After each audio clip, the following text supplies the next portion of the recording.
The plasma burns on my legs had stopped bleeding, but they still screamed with every step. I ran through the alien marketplace, knocking over baskets of luminescent fruit that spilled across the cobblestones like scattered stars. Behind me, the Kethrian patrol's boots hammered against the ground in perfect synchronized rhythm. Human! Stop or we fire. I didn't stop. I'd seen what their weapons did to flesh. The marketplace sprawled across 3 levels, connected by spiral ramps that wound through the district like metal veins. Alien merchants shouted in languages I'd learned to recognize by tone rather than meaning. Anger. Always anger when humans appeared. We weren't supposed to be here, in the capital city of Kethros Prime. We weren't supposed to be anywhere except the labor camps at the edge of their empire. My lungs burned. Earth's oxygen levels had been higher. Kethros Prime's atmosphere left me constantly gasping, constantly weak, but fear pushed me forward when my body wanted to collapse. I took a sharp turn into an alley, my shoulder slamming into a wall covered in bioluminescent moss. The impact sent fresh waves of agony through my injured arm, but I bit down on the scream. Noise meant death. The alley narrowed. Too narrow. The Kethrians were smaller than humans, more compact. They'd follow me through here easily while I had to turn sideways, scraping against walls that wept some kind of organic fluid. I emerged onto a sky bridge connecting 2 massive towers. Below me, the city stretched for miles in every direction.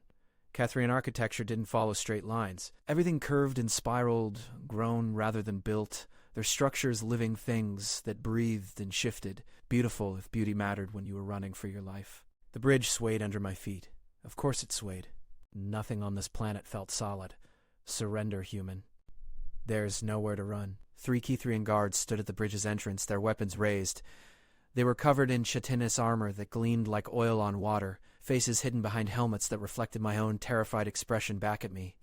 I didn't do anything, I said, hands up, palms open. I just wanted food. You stole from a royal vendor. I was starving. You don't feed us enough at the camp. The lead guard tilted his head, a gesture I'd learned meant confusion or disgust. Hard to tell which. Humans require less sustenance than Kethrians. The rations are calculated for your biological needs. Your calculations are wrong. We're dying. Irrelevant. You broke protocol. You left the designated zone. Please, I'll go back. I won't leave again. Too late. You've been flagged for termination. The words hit me like physical blows. Termination. They said it so casually, like they were discussing weather patterns or crop yields. I ran. Behind me, energy weapons discharged with sounds like reality tearing.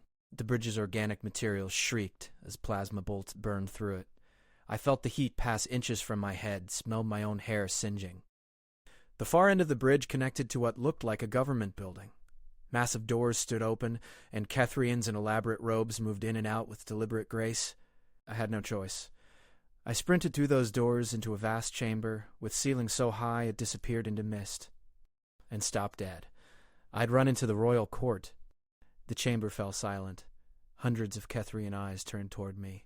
In the center of the room, on a throne that seemed to grow from the floor itself, sat the largest Kethrian I'd ever seen. Her armor wasn't metallic, but appeared to be made of living crystal that pulsed with inner light. Her face, unlike the guards, was exposed. She was beautiful in an alien way that made my human brain struggle to process what it was seeing. The Queen.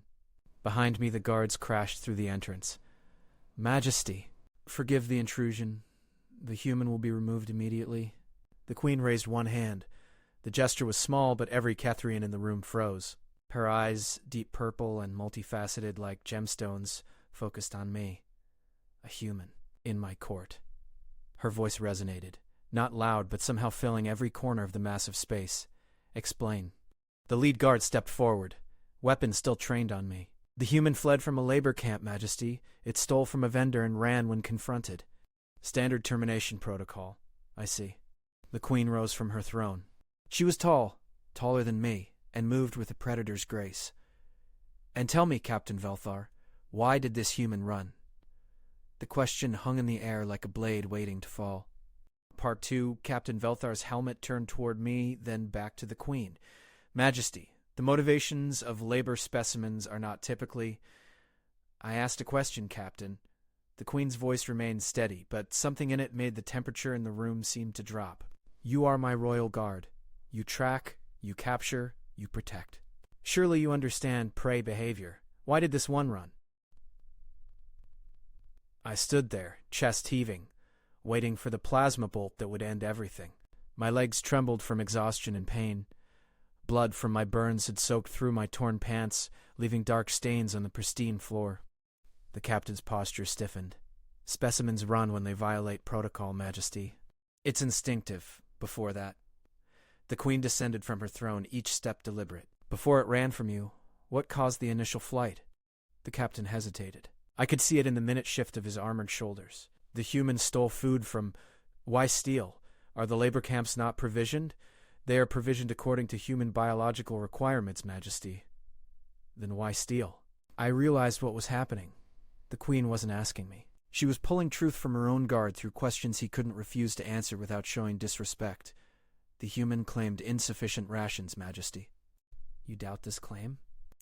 Human dishonesty is documented, Majesty. They are known to manipulate for advantage.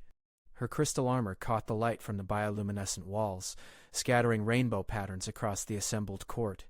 Yet this one ran into my court, knowing it meant certain death. What advantage does death provide? Captain Velthar had no answer. The logic trap closed around him, elegant and inescapable. Majesty, I... Answer. The single word cracked like a whip. Every Cathrian in the room seemed to shrink from it. None, Majesty. Death provides no advantage. Then the human acted from desperation, not manipulation. The Queen stopped 3 feet from me. This close I could see the complexity of her features. What I'd thought were scales were actually thousands of tiny crystalline formations that shifted color with her breathing. What is your designation, human? My mouth was dry. Marcus Chen, Majesty. Why did you run?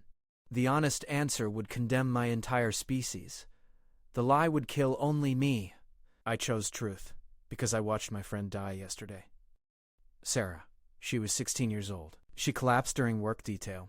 The guards said she was faking for rest privileges. They made us leave her body in the field as a lesson about efficiency. The Queen's crystalline formations shifted to a deeper purple. Continue. There were 23 of us in that camp when we arrived 3 months ago. Now there are 11. The rations you calculate for us aren't enough. Your science is wrong. We need more calories, more protein. We're not dying because we're weak. We're dying because we're starving. Murmurs rippled through the court.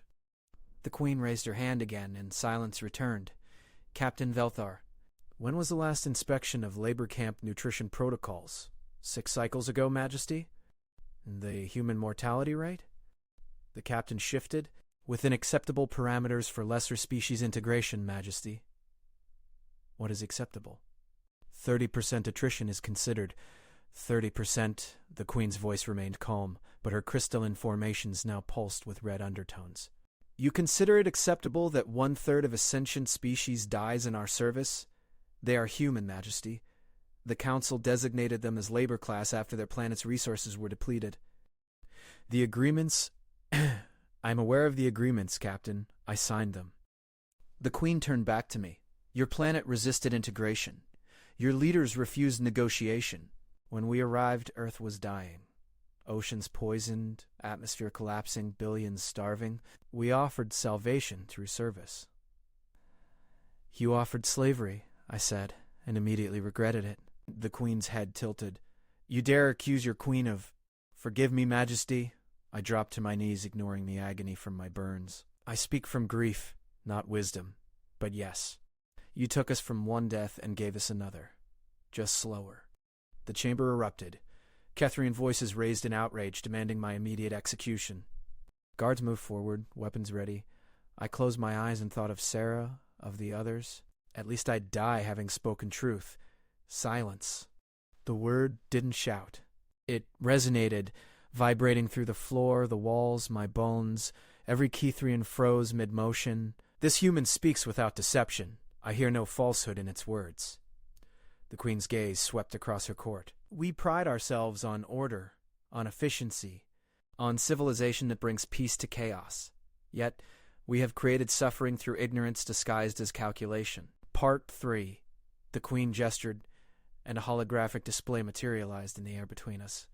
Data streams flowed in alien script I couldn't read, but I recognized medical charts, mortality rates, nutrient analyses. Bring me Administrator Kelvax. Now. A guard disappeared through a side entrance.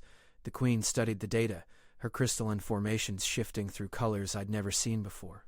Purple to red to deep blue, then back again. I remained on my knees, afraid to move, afraid to speak. The court waited. Nobody moved. I realized this was unprecedented. The Queen had stopped everything, all business of state, for a human. The side entrance opened. A Kethrian in administrative robes entered, his gait confident until he saw me. Then he stopped, his skin paling to an ashen gray. Administrator, you oversee the labor camp integration program. Yes, Majesty. Kelvax's voice carried the smooth tones of someone accustomed to lying, explained the 30% mortality rate among human laborers. Majesty, the humans are fragile. Their biology is inferior to... The protocols were designed by your department. You certified them as adequate for human physiology, based on the best available science, Majesty. Show me the science. Kelvax manipulated the holographic display.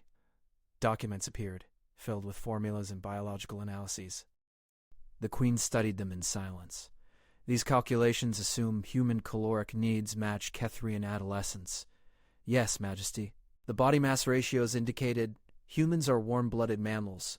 We are not. Their metabolism burns fuel constantly to maintain temperature. This fundamental difference was not factored into your analysis.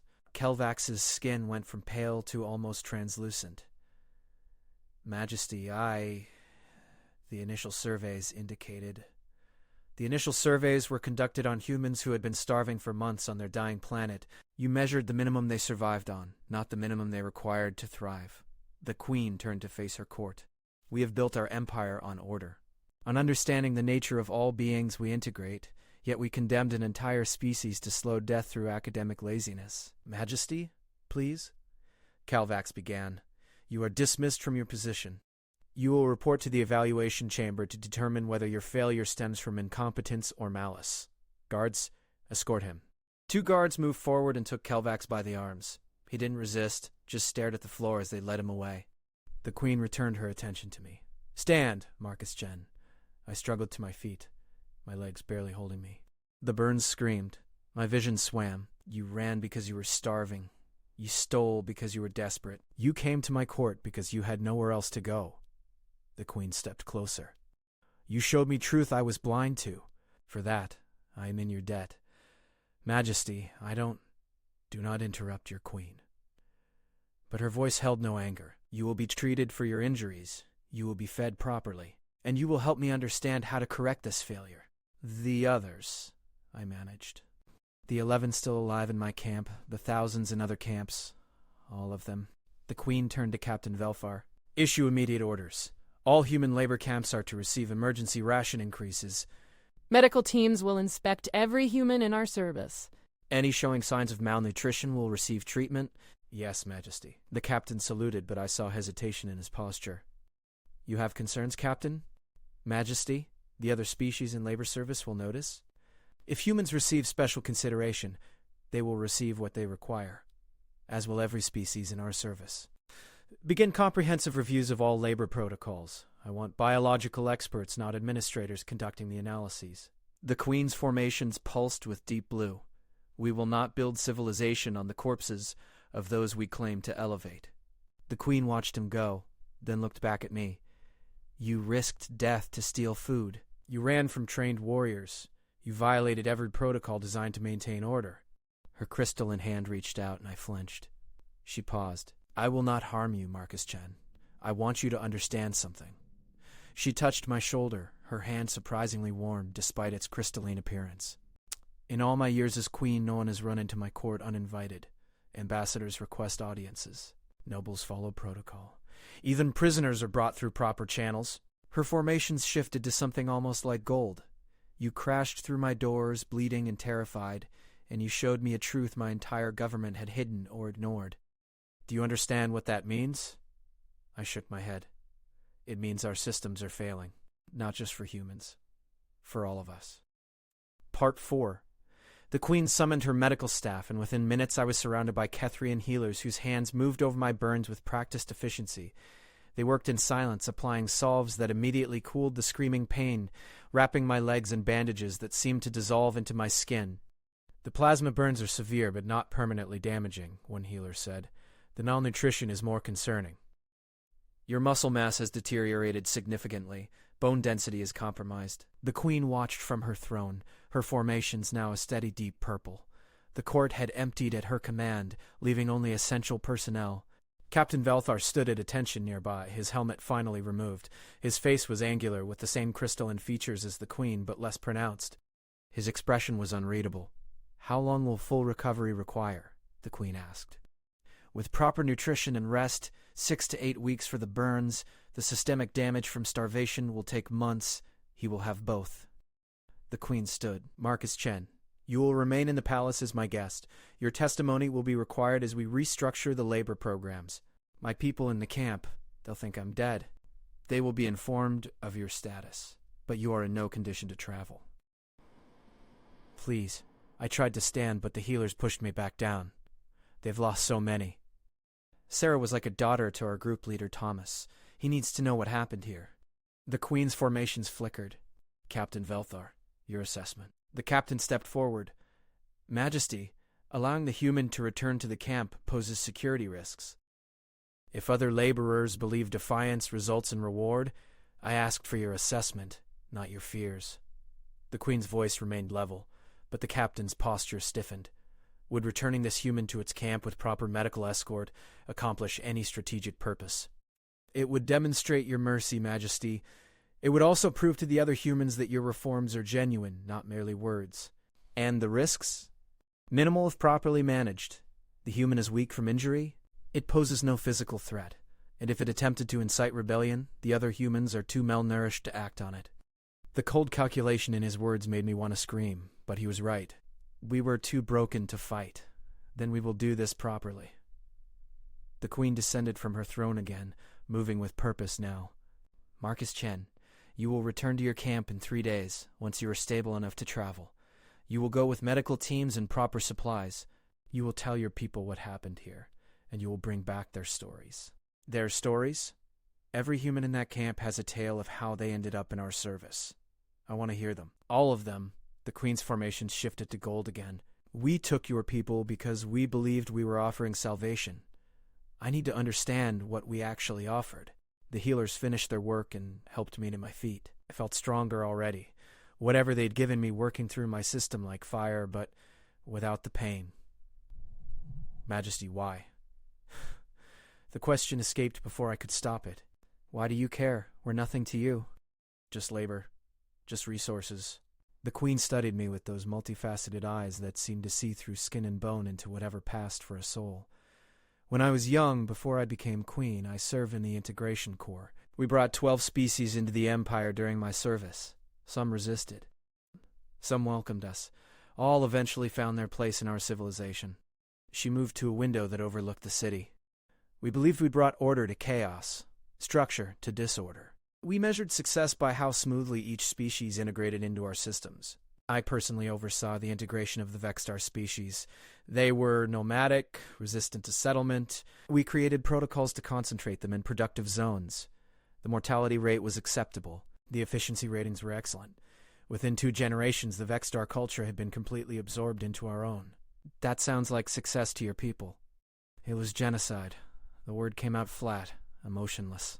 The Vexstar didn't die in large numbers, but their identity died. Their art, their songs, their way of understanding the universe. All gone, replaced with our efficiency." Her formations pulsed with deep red. "I was celebrated for that integration. Given honors, promoted. And I never questioned it until today. What changed today? What changed today would you be planning as starving, and told me the truth?" Sarah was 16 years old. "You said her name like it mattered. Like she was a person, not a statistic." The queen's voice softened. "When was the last time I spoke a name instead of a designation number?" Part 5. The palace quarters they gave me were larger than the entire barracks I'd shared with 22 other humans. The bed felt impossibly soft after months on a thin mat over concrete. They brought me food, real food, and I had to force myself to eat slowly because my stomach had shrunk. Captain Velthar visited that evening. He stood in the doorway, uncomfortable in the civilian space. "The human wishes to speak with me?" "Come in, Captain." I gestured to a chair, one of those living furniture pieces that adjusted to whoever sat in it. I wanted to thank you. He remained standing. For what? For not shooting me on the bridge. I was aiming to disable, not kill. Your death would have created paperwork. I laughed, surprising both of us. Honest, at least. Velthar moved into the room, examining the space with professional assessment. The Queen is putting significant trust in you. Do not betray it. I won't. You misunderstand. He turned to face me. I am not warning you on her behalf. I am warning you on yours. The Queen has initiated reforms that will disrupt decades of policy. There are factions in the government who profit from the current labor systems. They will seek to undermine her. If you become a symbol of these reforms, I become a target. Velthar's crystalline features showed something that might have been respect. You walked into that throne room expecting to die. You showed courage. Use that courage wisely in the days ahead. The Queen said she's in my debt. Do you believe that? The Queen does not speak falsehoods. If she says she's in your debt, then she is. Veltar moved toward the door, then paused. The human Sarah who died, did she have family? The question caught me off guard. Parents. Back on Earth, if they're still alive. We were separated during processing. She never found out what happened to them. The integration records maintain family connections. I will search the databases. If they survived, they will be informed of her death. Why would you do that? Velthar's formations shifted to a color I hadn't seen before, something like deep green. Because the Queen asked why you ran, and I had no good answer? I am Royal Guard. I am supposed to understand those I protect and those I pursue. I failed in my duty by not understanding your people. He met my eyes. I will not fail again. After he left, I stood at the window looking out at the alien city. Lights flickered in patterns that reminded me of Earth cities at night, but the colors were wrong, the rhythms unfamiliar. Somewhere out there, in camps scattered across this world and others, humans were dying slowly. Sarah had been one among thousands, but now there was a chance. The Queen's reforms, if they were genuine, if they survived political opposition, could save lives. The door opened again. A young Kithrian entered, her formations barely developed, marking her as adolescent. She carried a data tablet and approached with the careful steps of someone trying to be brave. Marcus Chen? The Queen requests your testimony for the official record. Now, she wants fresh memories, before they are influenced by comfort or time. The girl's voice was soft. I am Velsina, the Queen's personal scribe. I will record everything you say, exactly as you say it.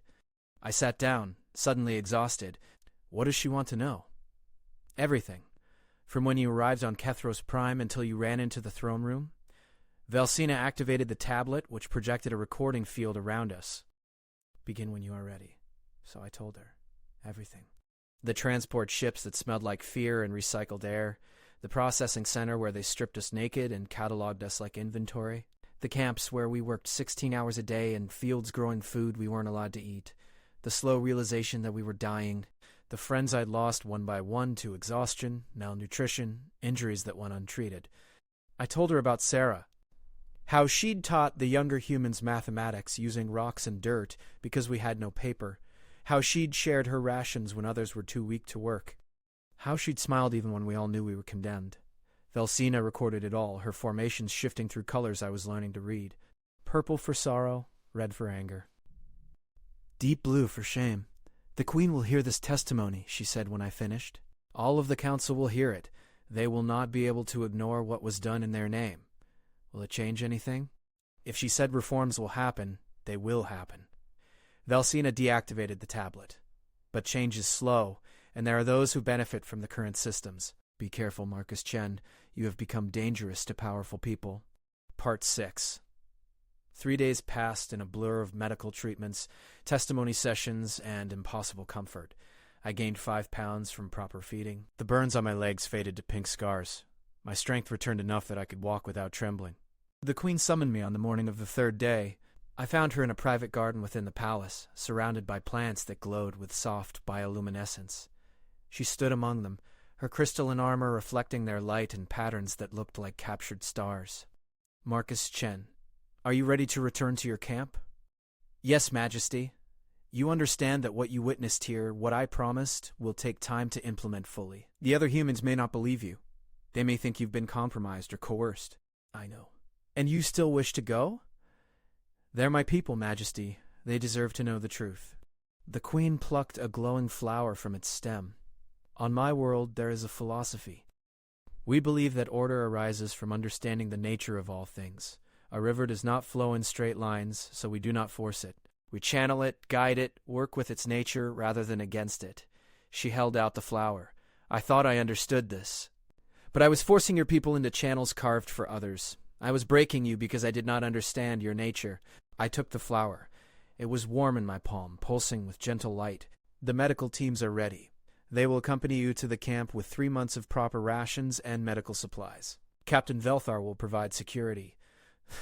The Queen's formation shifted to gold, but I am sending you with something else. A declaration of intent. On it, in both Kithrian script and English, was a proclamation bearing the Queen's seal. I read it twice, unable to believe the words. This abolishes the labor camp system entirely. Over a period of 2 years, yes. Immediate abolishment would create chaos. But every human currently in service will be transitioned to compensated employment with full citizenship rights. You will no longer be laborers. You will be people. Majesty, the council will never. I am queen. My word is law. Her formations pulsed with crimson authority. But law means nothing if those affected do not believe it will be enforced. That is why you must return to your people. You must show them this declaration. You must give them hope to survive the transition period. And if they don't believe me, then I will come myself and tell them. The Queen moved closer, her presence overwhelming in the confined garden. You asked why I care. Here is your answer. I care because civilizations are not measured by their efficiency or their order. They are measured by how they treat those who have no power to defend themselves. She gestured to the glowing plants around us. These flowers bloom in darkness. They create their own light because the world does not provide it. Your people have done the same. You have maintained your humanity in conditions designed to break it. That strength deserves recognition, not exploitation. Sarah would have loved to hear this. I know Velsina shared your testimony with me. Sarah's parents have been located. They are alive in a camp on the third moon. They will be informed of her death and given the opportunity to hold a proper memorial according to human customs. The Queen's voice softened. I cannot return her to them, but I can ensure her death meant something. The transport ship that took me back to the camp was nothing like the prison transport that had brought me there. This one had seats, windows, climate control. The medical team consisted of 6 Kethrian healers who spoke to me as an equal, asking questions about human biology with genuine curiosity. Captain Velthar sat across from me, his armor polished to mirror brightness. You are nervous, he observed. I've been gone 3 days. The others will think I abandoned them, or died, or that you are compromised. That too. The supplies, the medical care, the Queen's declaration. Velthar leaned forward. And we will tell them about Sarah's parents. Grief shared becomes grief lessened, yes? That's very human wisdom, Captain. I have been studying your species, trying to understand what we missed. His formations shifted to deep blue. You are more complex than our files indicated. More resilient. More dangerous. Dangerous? Your capacity for hope in hopeless situations is dangerous to systems built on despair. You survived Earth's collapse.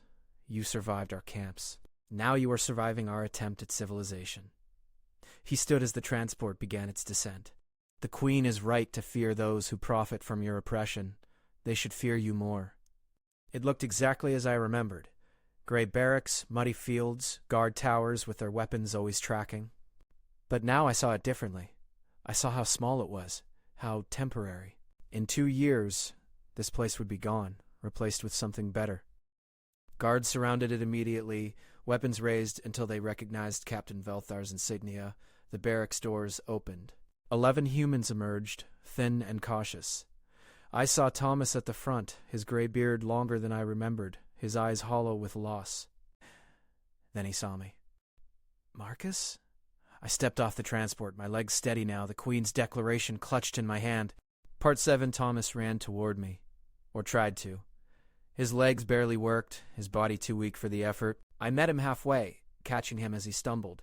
He felt like he weighed nothing at all, just skin stretched over bones. We thought you were dead, he whispered. The guard said you've been terminated. I ran into the palace. I ran into the throne room. I held him up, feeling how close we all were to the edge. Thomas, listen to me. Everything is going to change. The other humans approached slowly, afraid to hope. I recognized each face. Chen, who'd been a teacher. Maria, who'd sung lullabies to the younger ones. David, barely 14, who'd watched his mother die in the first month. 11 faces out of 23. 11 survivors out of thousands who'd started this nightmare. Captain Velthar gestured and the medical team began unloading supplies, crates of food, medical equipment, clean water. The humans stared like it was a hallucination. "What's happening?" Maria asked. "Marcus, what did you do?" I held up the Queen's declaration, but the words stuck in my throat. How could I explain what had happened? How could I make them believe that a queen who'd overseen their suffering for months now intended to end it? "I met the Queen," I said finally. "She asked me why I ran. And when I told her about Sarah, about all of you, she listened." Listened? David's voice cracked with disbelief. They don't listen. "They don't care. We're just numbers to them." "We were," Captain Velthar said, stepping forward. His voice carried across the square, and every human turned to face him. "You were numbers, statistics, resources to be allocated and managed. The Queen has declared this unacceptable. She has declared you people. These healers will examine each of you. They will treat your illnesses, your injuries, your malnutrition. They will remain here until all of you are stable." "Why?" Thomas asked, his voice hollow with suspicion. "What do you want from us?" "Nothing. This is not a transaction. This is a correction of failures that should never have occurred." Velthar's formation shifted to deep blue. "I cannot return those you have lost. I cannot undo the months of suffering. But the Queen has commanded that I tell you this. You will not die in this camp. You will live, and in 2 years you will be free." I showed them the declaration then, reading it aloud in English. The words felt impossible even as I spoke them. Abolishment of forced labor. Transition to compensated employment. Full citizenship rights. Reparations for suffering endured. "It's a trick," David said. "They're lying. They'll wait until we hope, then crush us." "No." Thomas took the crystal tablet from my hands, studying the Queen's seal. "This is real. I can see it in Marcus's face. Something happened." "Something changed. Sarah happened," I said softly. "I told the Queen about Sarah, how she died, how young she was, how she tried to help others even when she was dying herself." My voice broke. The Queen found Sarah's parents, Thomas. They're alive. They're being told about her death. They'll be given a chance to mourn her properly. Thomas's face crumpled. He'd been holding himself together through sheer will, but this broke through his defenses. He sank to his knees, clutching the declaration, and wept. The others gathered around him, their thin hands on his shoulders, their own tears flowing. The medical team waited patiently, giving them this moment. Captain Velthar stood at attention, his formations shifting through colors I was learning to interpret as respect. "She mattered," Thomas said between sobs. "She wasn't just another death. She mattered. She changed everything," I told him. When I spoke her name, when I made the Queen see her as a person instead of a statistic, it broke something open. The Queen realized what we've known all along. We're not numbers, we're people, and people deserve dignity. The healing process began that day. The medical team worked with gentle efficiency, setting up equipment in the barracks, examining each human with care that bordered on reverence. They discovered things I'd stopped noticing. Chen had 3 broken ribs that had healed wrong. Maria had an infection that would have killed her within weeks. David's growth had been stunted by malnutrition during critical developmental years. "This will take time," the lead healer told me. "The damage is extensive. But all of you will recover. The Queen has allocated whatever resources are necessary." The medical team set up lights that mimicked Earth's sun spectrum. They prepared food that actually smelled like food, calculated for human nutritional needs. We ate slowly, our stomachs unused to real sustenance. Thomas sat beside me, the declaration in his lap. What was she like? The Queen? Terrifying, beautiful, honest. I thought about those multifaceted eyes that had seen through every defense I'd built. She admitted her failures. She said the integration of our people was genocide through ignorance. She called it by its true name, and you believe she'll keep her word? Captain Velthar warned me there are factions who benefit from the current system. They'll resist. It won't be easy. "Nothing worth having ever is," Thomas said. He looked around at the others, at the 11 survivors of our group. "We've lost so much. Sarah, Michael, Katie, all the others. They'll never see the freedom the Queen promised. But they made it possible. I thought about running through that marketplace, driven by desperation and hunger. Every one of them who held on to their humanity despite everything, they proved we were worth saving. Sarah teaching math with rocks, Michael sharing his water rations, Katie singing Earth songs to help us sleep. They showed that suffering doesn't have to break what makes us human. Captain Veltar approached. The Queen sends her regards. She will visit this camp in person within the week. She wishes to hear your stories directly.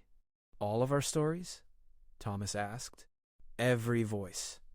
Every experience. She is rebuilding the integration program from the foundation. Your testimony will shape the future for all species in the Empire. I stood, looking at the camp that had been my prison. In the new light from the medical equipment, it looked smaller, less permanent. Already the guards had been reduced, their weapons lowered. The towers would come down, the fences would be removed. This place would become a memory, a reminder of failures that must never be repeated. Captain, I said, thank you for not shooting me on that bridge. Velthar's formation shifted to something like gold. Thank you for running. You saved more than just your people today. You saved us from becoming the monsters we were creating. Days turned to weeks. The medical team stayed true to their word. The other camps began receiving emergency provisions. Humans across the Empire started to believe that change was actually coming. The Queen visited our camp as promised, speaking with each survivor personally, recording their stories with the same care Velsina had shown with mine. Thomas asked her the question we all wanted answered. Why should we trust you? How do we know this isn't just another way to control us? The Queen's response was simple. You shouldn't trust me. Trust must be earned through action, not words. Watch what I do in the coming months. Hold me accountable to these promises. And if I fail, run into my throne room again and tell me the truth. I will listen. 2 years later, I stood in that same throne room, but this time I'd been invited. The camps were gone. Humans worked across the Empire in jobs they'd chosen, earning wages, building lives. Sarah's parents had established a memorial garden on the third moon, filled with earth flowers grown from seeds preserved during the evacuation. It was called Sarah's Light, and humans gathered there to remember those we'd lost and celebrate those who survived. The Queen approached me. Her formations, the deep gold I'd learned, meant contentment. Marcus Chen. You look well, Majesty. We all are. The integration reports show remarkable progress. Humans have become valuable members of our society. Some of your people have even chosen to stay in service, though, under far different conditions than before. We're adaptable. It's how we survived Earth's collapse. It's how we survived your camps. Now we're learning how to thrive, because one human ran toward death instead of away from it.